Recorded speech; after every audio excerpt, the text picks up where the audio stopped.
to SharePoint Saturday, Kansas City.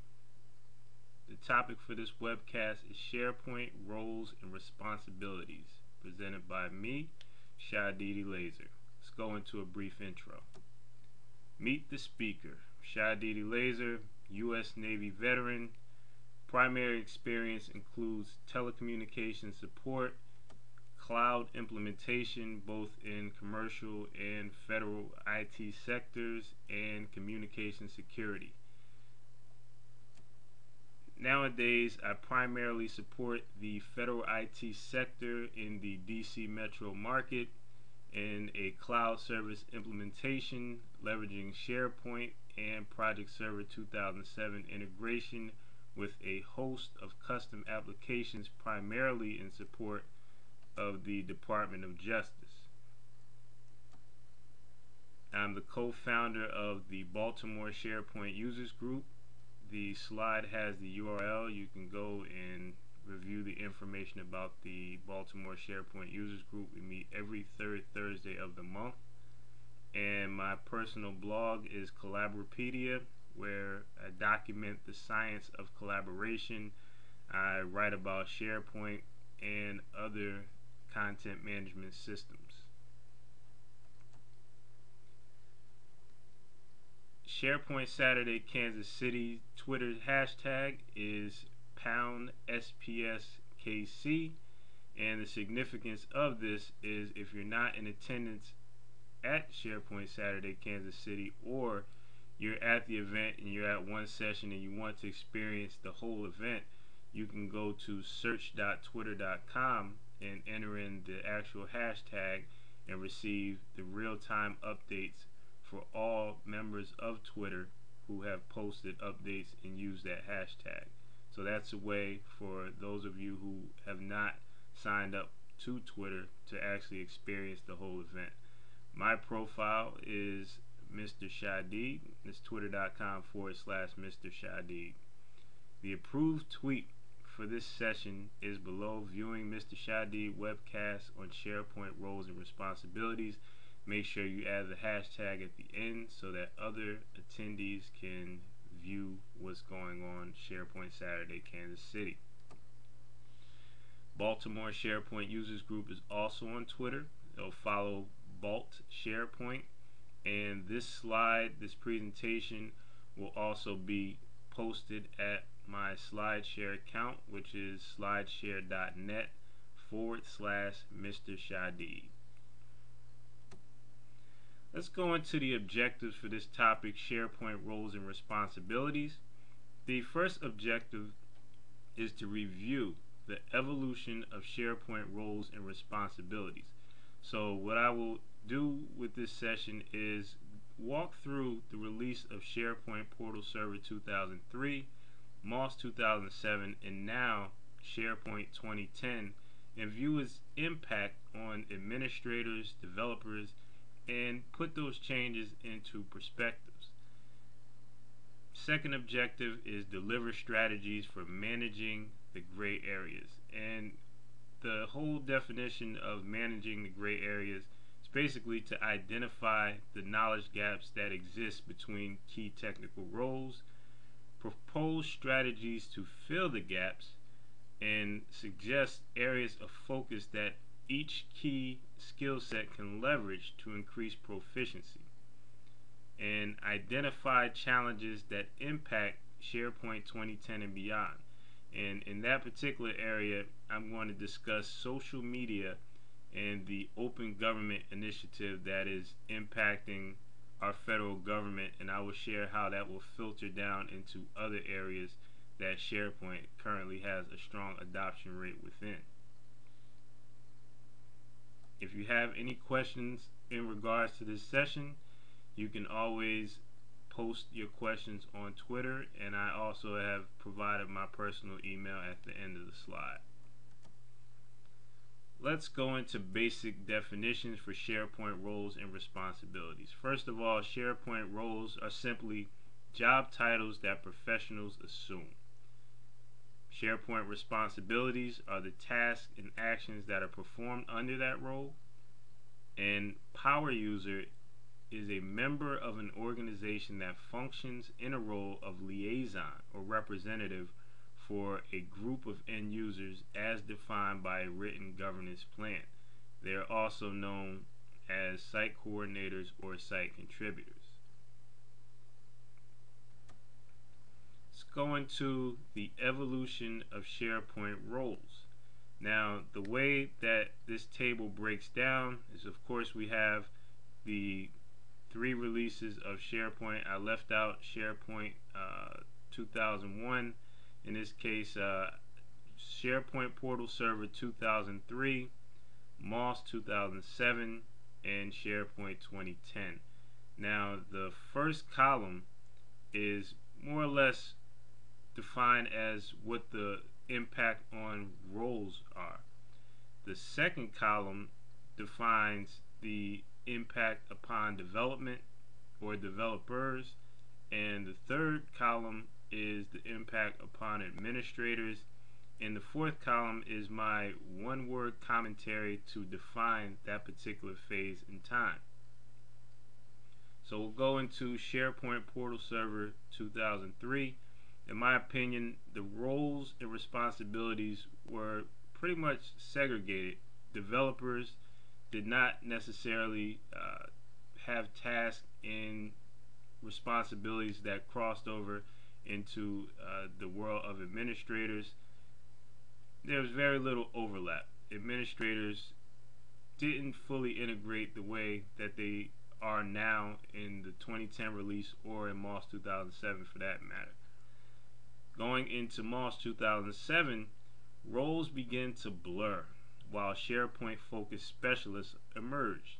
So now, with the release of MOS 2007 a few years ago, you had search specialists, you had project managers who would just manage SharePoint projects.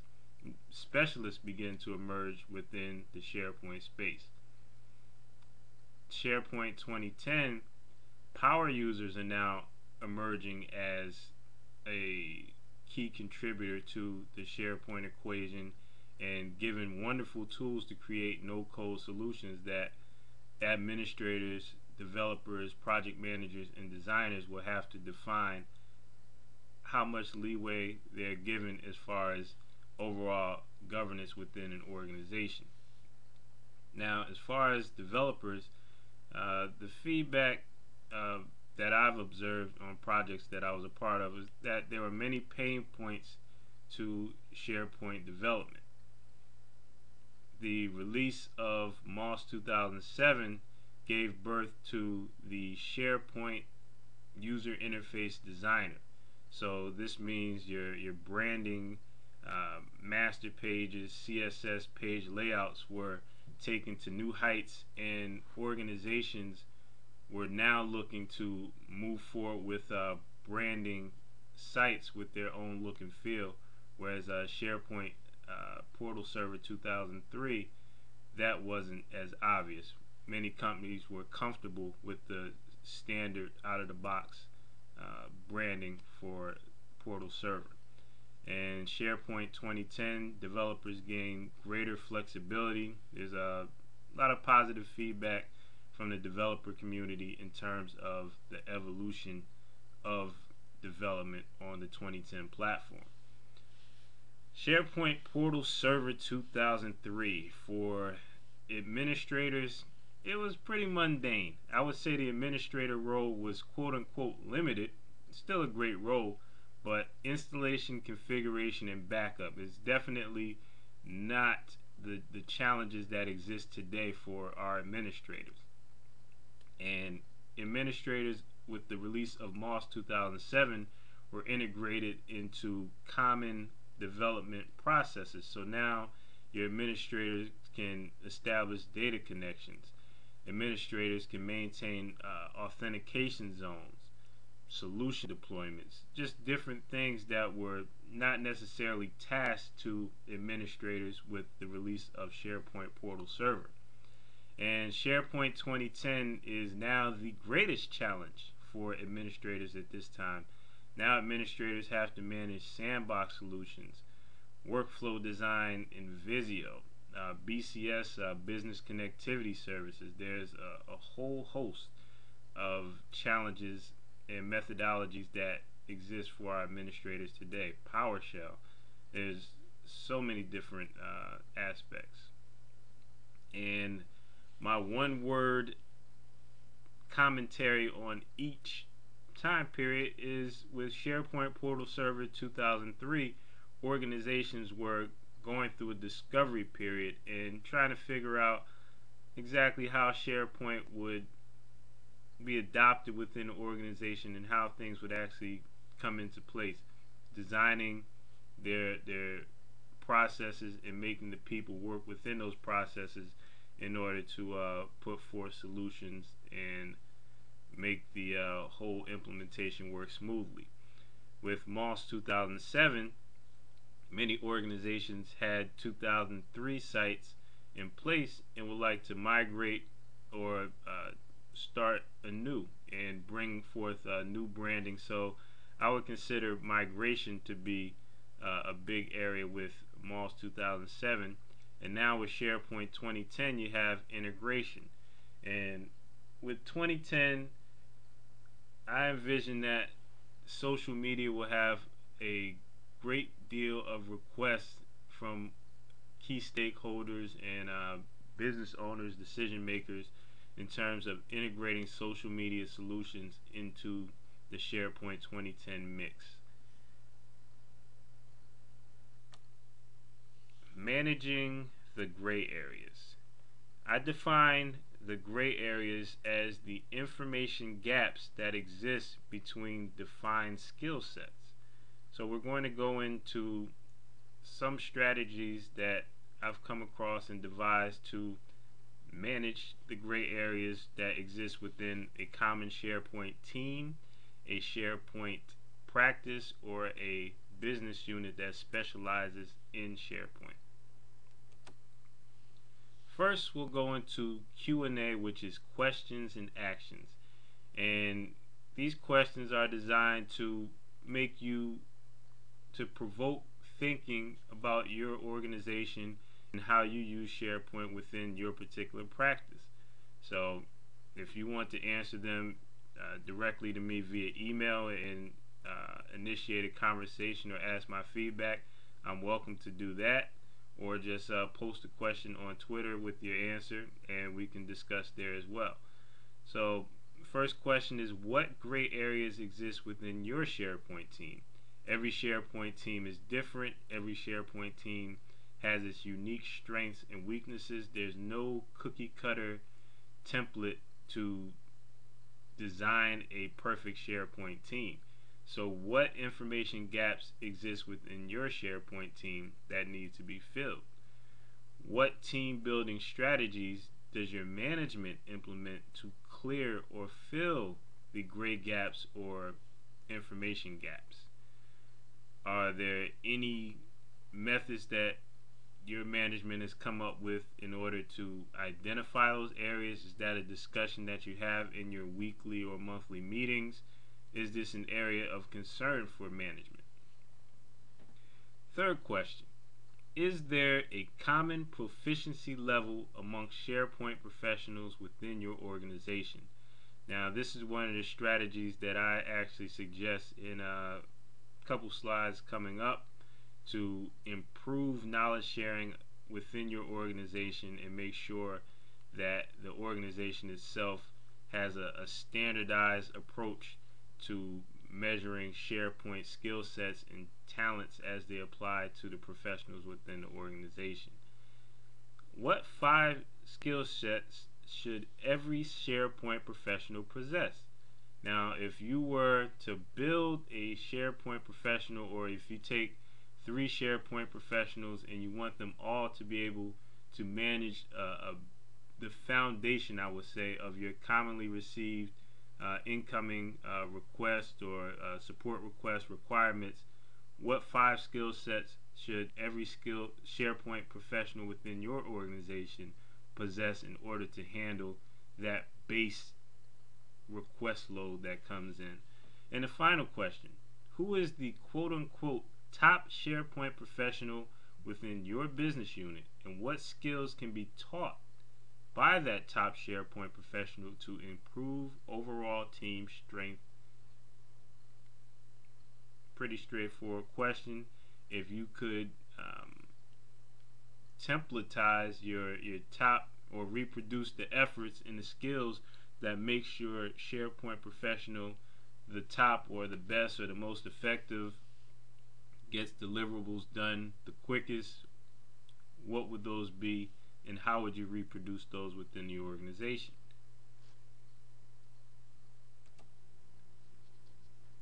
This slide represents areas of responsibilities and common areas that, in a perfect world, both administrators and developers would possess.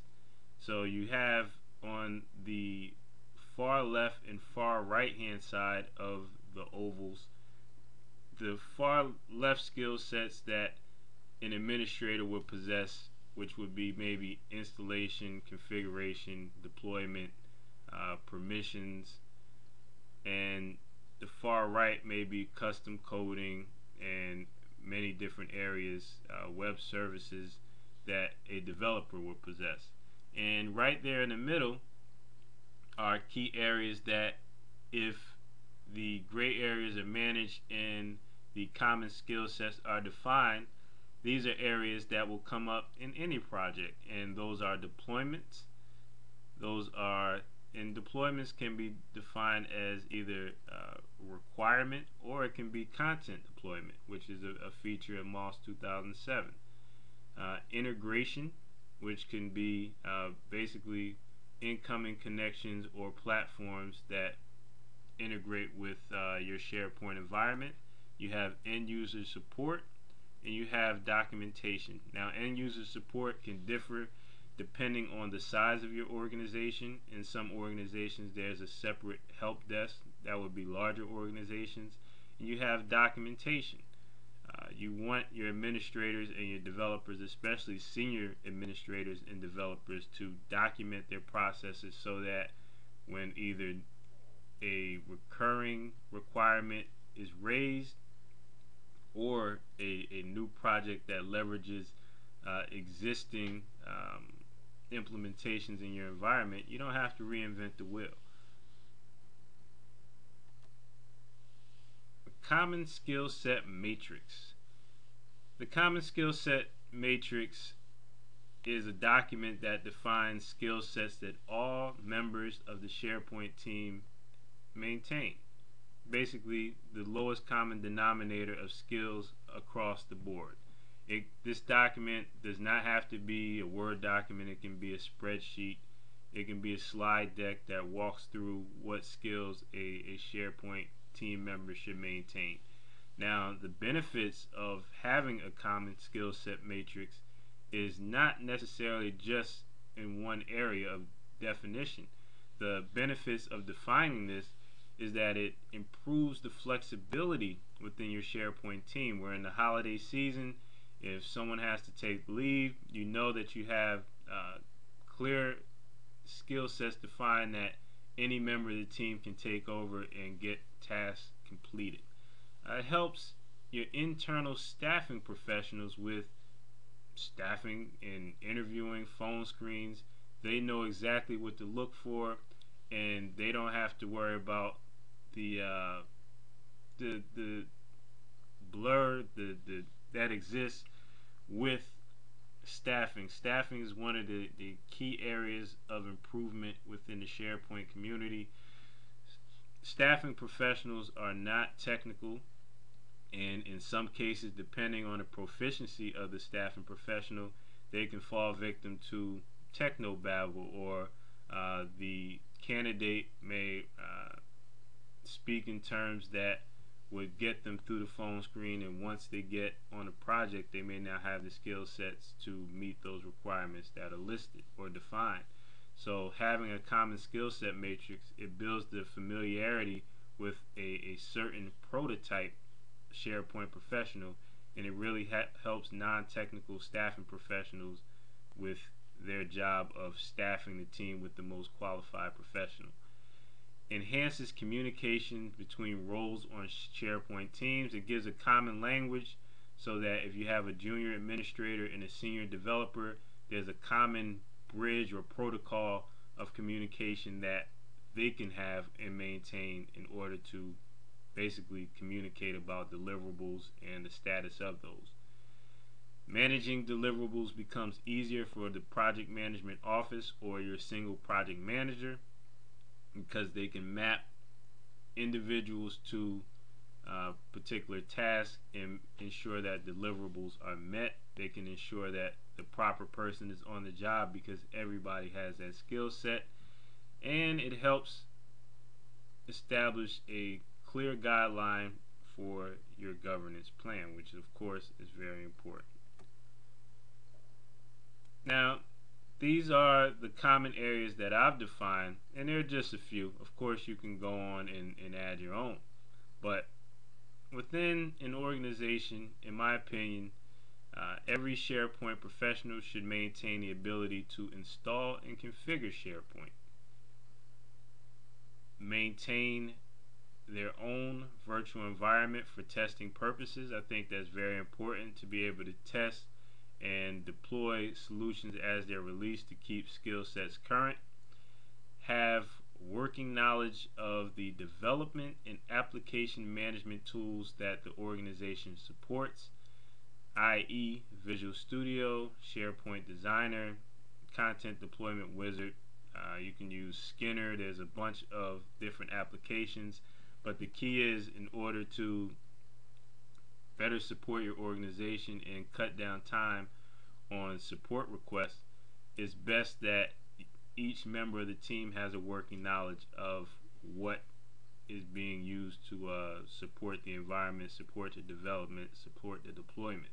So as an administrator, you should know how to use Visual Studio. As a developer, you should not refer to SharePoint Designer.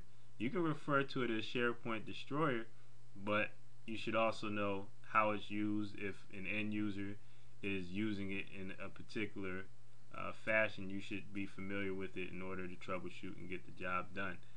And finally, each member of the team should be able to develop a Hello World web part, just the basics of web part development, so that solution deployments, web part development, or web part deployments to a particular environment are not a grand mystery for administrators within the organization.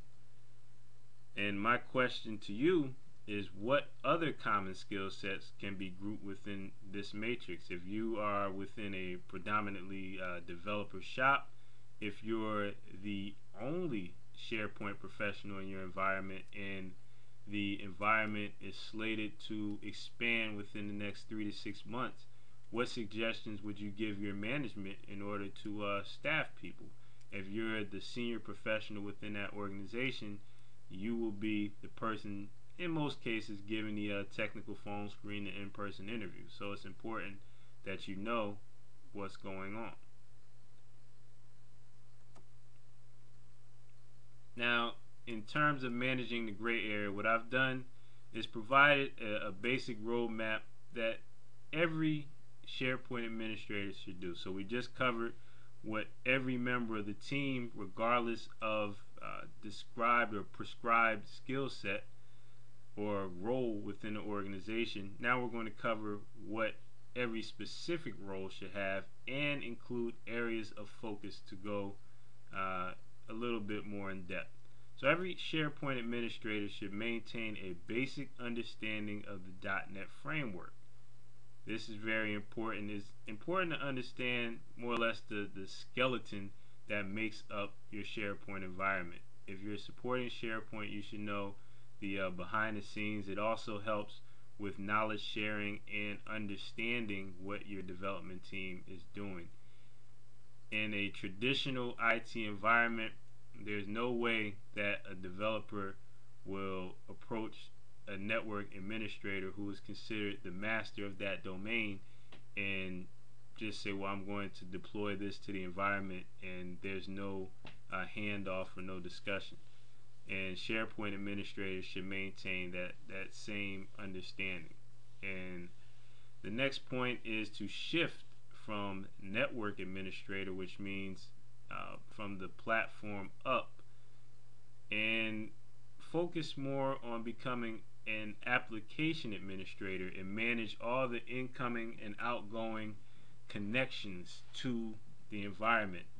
Know what authentication methods are being used and take more of a well-rounded approach to administration within your environment. You should know all that's going on, and if you don't know the particulars, you should be able to give an overview explanation to management.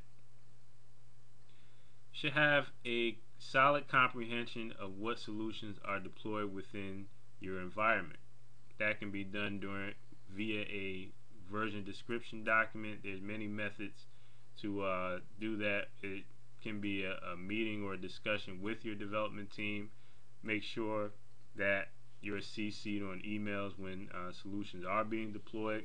It is different methods that you can establish with your team or within your management, and develop the ability to test or deploy all solutions released by the dev team in your own personal environment. Now, you don't have to redeploy each solution, but if you have a sandbox or a virtual machine, that's a good case to test and be able to understand if the solution was deployed correctly, the smoke test instructions that exist for that particular solution. And areas of focus. Eliminate out of the box from your vocabulary. Many administrators suffer from the limitation of saying, well, I don't write code, I only support what's out of the box. The main limitation in that is there's many different ways to solve a problem. There's always more than one way to reach an answer in SharePoint, and you should look to continue to expand your skill set and start off with hello world examples and build from there. Don't look at your skill set as just supporting out of the box. As any SharePoint deployment matures, you will have to do things that are considered not out of the box, in some cases are custom, and if you start from the standpoint of let me find an answer versus I cannot do it, you'll get a lot further in your troubleshooting efforts. And learn branding, styling aspects, page layouts, etc. This is important as a administrator manages an environment. As the environment goes through greater adoption practices, there's more users being added to your portal at that time. In many cases, managers will come and say, well, I need you to change this logo, or if there's an error with the master page, to go in and actually make those corrections and changes. And now is the time for administrators to step up with skill sets and learn those particular aspects and make sure that you're contributing a well-rounded skill set to your organization. It'll help you maintain value as the project grows. Here's what every SharePoint developer should do. Every SharePoint developer should demonstrate an understanding of native or out-of-the-box SharePoint web parts and functionality before writing code. This is very important. There's many cases where a developer will receive a requirement and fall into the trap of doing additional work and charging the client additional fees because they may not have an understanding of SharePoint native functionality. They may think, well, I can just write code for it, so it's no problem, and I'll just bill them for that. But in many cases, there's a web part for that particular requirement. There's native functionality that can be built upon, if anything, and can start as a foundation before you go in the direction of writing code. Review the API of trending social media applications to meet upcoming integration demands. I think that integration will be a big part of the requirements pie, the demands pie chart view of the SharePoint developer of the future. Definitely should look at your social media applications that are dominating the news, the airwaves, trending topics, and find ways or start to brainstorm ways that you can create solutions that your organization may need in the future based on current business processes. Now, areas of focus is to increase transparency in the development process. And this is important because it helps with knowledge sharing, it helps with communicating with other developers on the team, and tap into the business needs of end users when developing solutions. In many cases, if you're in a large environment, you may not speak to the end users at all. Many environments separate the developer from the end user, but you have to keep in mind who you're developing your applications, your solutions for, and that's the business needs of the end user. So ask additional questions in your requirements gathering meetings when your project manager or your business analyst is gathering those requirements. Make sure that you have the key needs of the end user of the organization before you start to develop. Every SharePoint technical lead should maintain and encourage skill set common denominator matrix for all members of the team, as I described in the earlier slide. Every SharePoint technical lead should host peer-to-peer code implementation reviews just to make sure that the administrator or the developer, the SharePoint designer, is able to articulate and walk through what they're actually doing. And it's also good to have other members of the team present so that the suggestions will make each member of the team think of other methods to design, code, configure, and establish a knowledge base for each team or each vertical, whether it's development, infrastructure, design, or project management. You don't want to reinvent the wheel. And areas of focus: view top-notch performers as specialists, not experts. In many cases, if someone, the top-notch individual at an organization, gets the job done, you should not view them as the person who knows everything about SharePoint. There's very few people who actually know everything about SharePoint. You should continue to challenge your top-notch performers and find new ways to keep them in the loop, continuously growing, and maintain a lifetime learning approach. And establish a skill set criteria, define that for cross-training purposes. You want your team to consistently challenge themselves and work on different projects and leverage different skill sets. Every SharePoint project manager should walk through the architecture of the environment with an architect before managing any SharePoint project that they're assigned to. This is important because you want to have an understanding of the key areas. No project is the same, and some project managers may fall into the trap of applying the same methods to each project, or one project fits all, and each SharePoint project is different, although there may be similarities. And learn SharePoint from a hands-on perspective. I've said in my transitioning into SharePoint career slide that SharePoint project managers should have at least an end-user understanding of SharePoint. And areas of focus is to read SharePoint deployment case studies. There's plenty of case studies available on the Microsoft.com site, as well as numerous blogs where SharePoint professionals share what they've actually been through on deployments and lessons learned. That will help develop your familiarity as a project manager with the different flavors and variations of SharePoint deployments that exist around the world.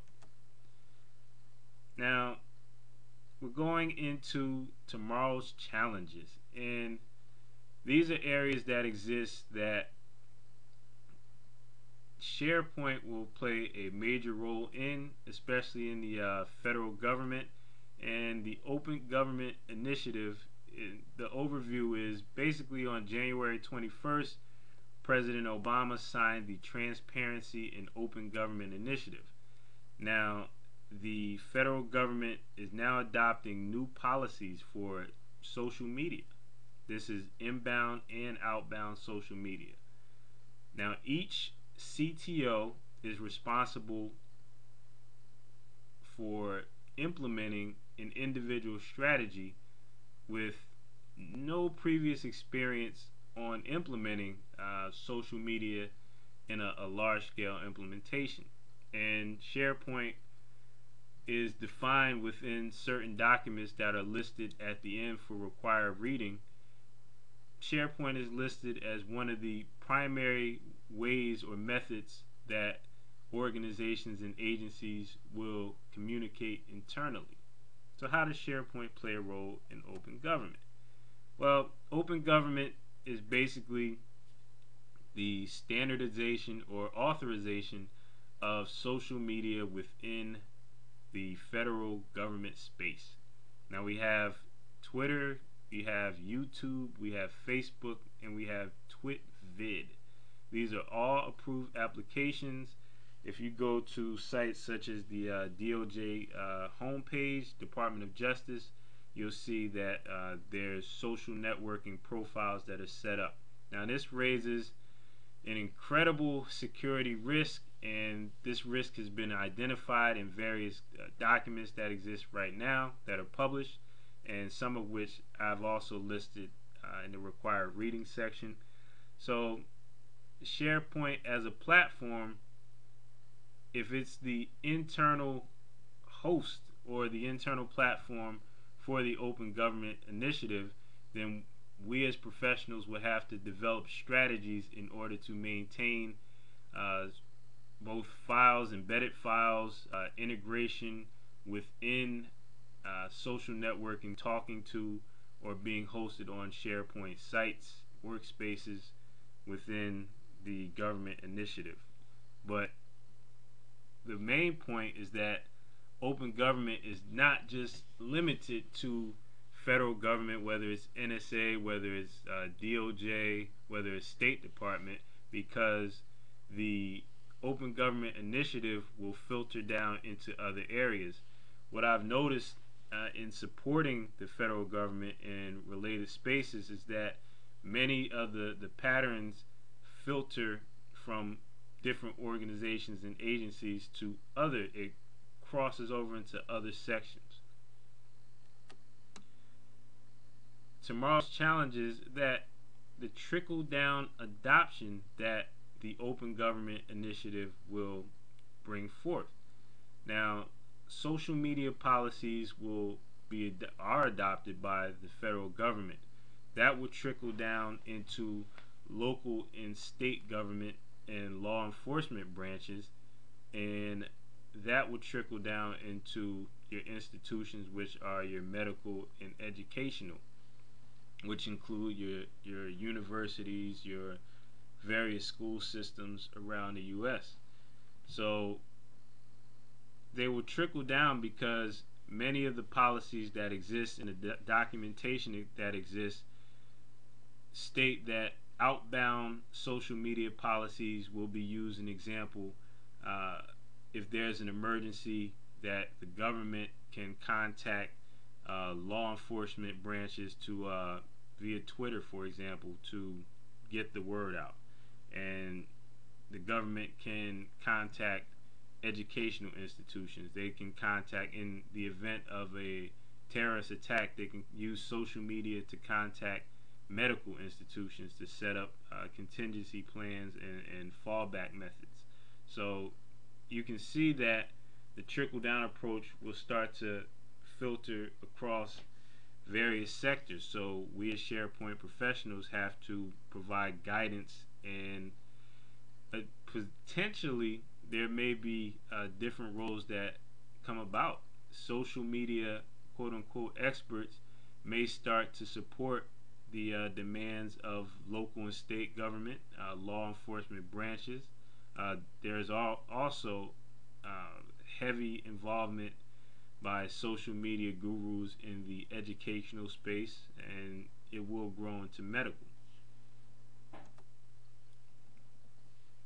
Challenges continue. Vivek Kundra. This is the man who is President Obama's federal CIO. He has a huge impact on SharePoint as a platform, especially the 2010 release. He is the person who is responsible for delivering the Open Government Initiative, and he's launched 5 objectives in order to make that happen. And the one we'll focus on is cybersecurity. And the subset of cybersecurity is social media in federal government. So you have cybersecurity as the header. Subheader is social media, which is a subset. So here's a few common definitions. Inbound sharing of social media in federal government, which is allowing the public to collaborate on internal processes. One example would be the change.gov section of the Obama administration. There's a poll on the change.gov site that had over 100,000 submissions to it. So allowing the public to collaborate in order to reach a certain decision. Outbound sharing, and that's federal engagement on public/commercial social media websites.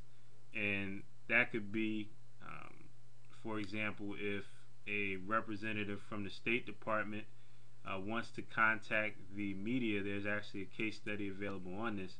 If they're visiting a certain country, having that engagement on the site. You can also do a search on government on Twitter. There's several government officials that are on Twitter nowadays.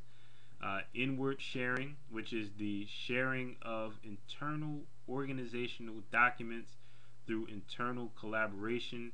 Now, the significance of this is that SharePoint was actually listed within certain government documents, again, which are listed at the end of this slide, which you can review. SharePoint was listed as the internal collaboration method for achieving the inward sharing initiative of cybersecurity. So these are areas that we have to begin to plan for. No matter what your skill set is, you have to start to get familiar in these areas. And outward sharing, which is interinstitutional sharing, which enables federal government info to be shared with external groups, state and local governments, law enforcement, and large corporations. As I mentioned previously, this can be an emergency situation, or a federal building is closed, or a terrorist attack, and this allows federal government info to be shared across the board with large organizations down to state and local government. So cybersecurity is Mr. Kundra's one of his major objectives, one of the 5, in which social media and federal government is a major factor, which definitely leverages SharePoint in terms of inward sharing. Of course, SharePoint can integrate with various social media platforms to have outbound sharing and outward sharing. So SharePoint can be leveraged to spread the word that there's an emergency and get that word out quickly. Questions and actions. This is in regards to cybersecurity and social media. Has your organization started to plan for social media? What is your familiarity with trending social media applications?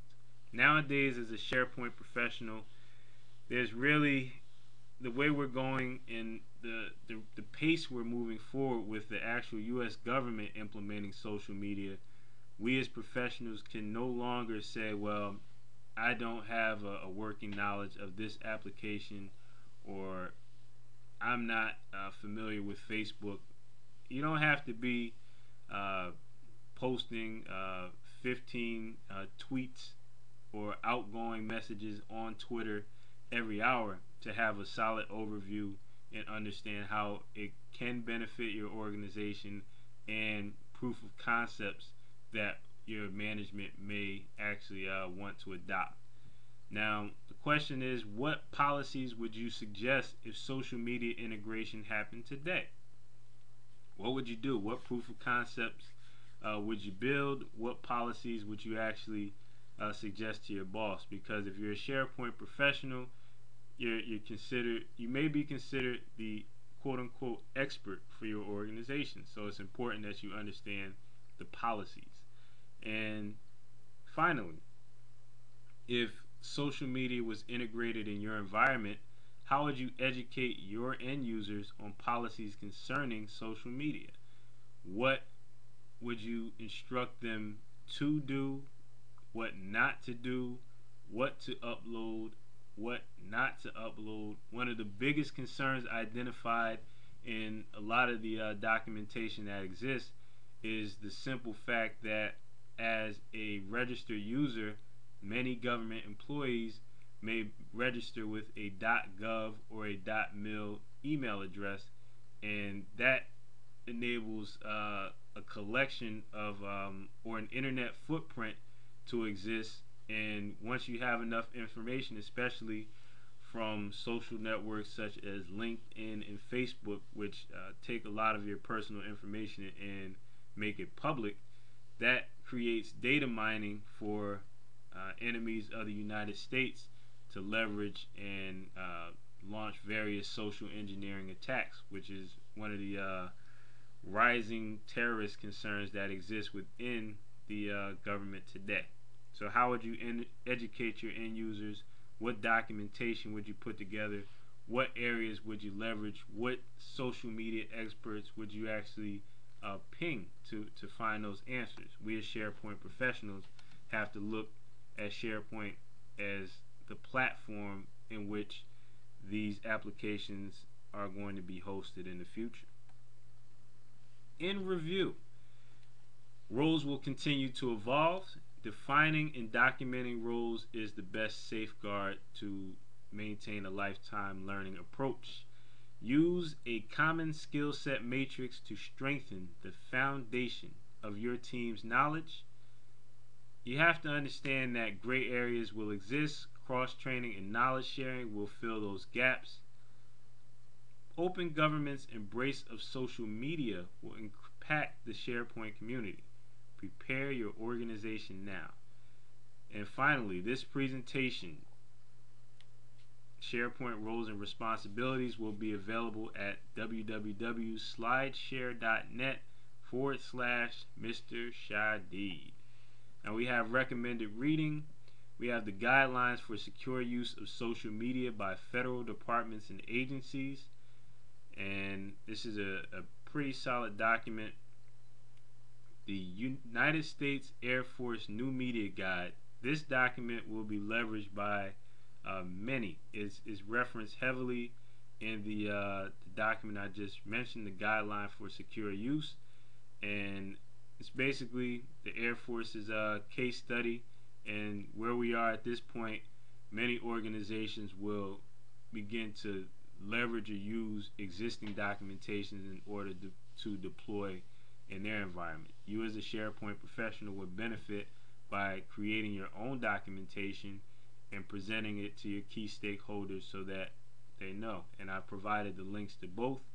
And finally, SharePoint projects, roles and responsibilities. That's created by the co-founder of Baltimore SharePoint Users Group and most recently the Global SharePoint Users Group, Eric Harlan. It covers the actual roles as far as administrator, project manager, architect, and goes into detail how they are affected or interact within a typical SharePoint deployment. It's available as a PDF on ericharlan.com. Has over 9,000 views, heavily referenced within the SharePoint community. For more information, or if you have questions about this particular presentation, you can email me at mr.shadid@gmail.com. Thank you very much. Enjoy SharePoint Saturday, Kansas City.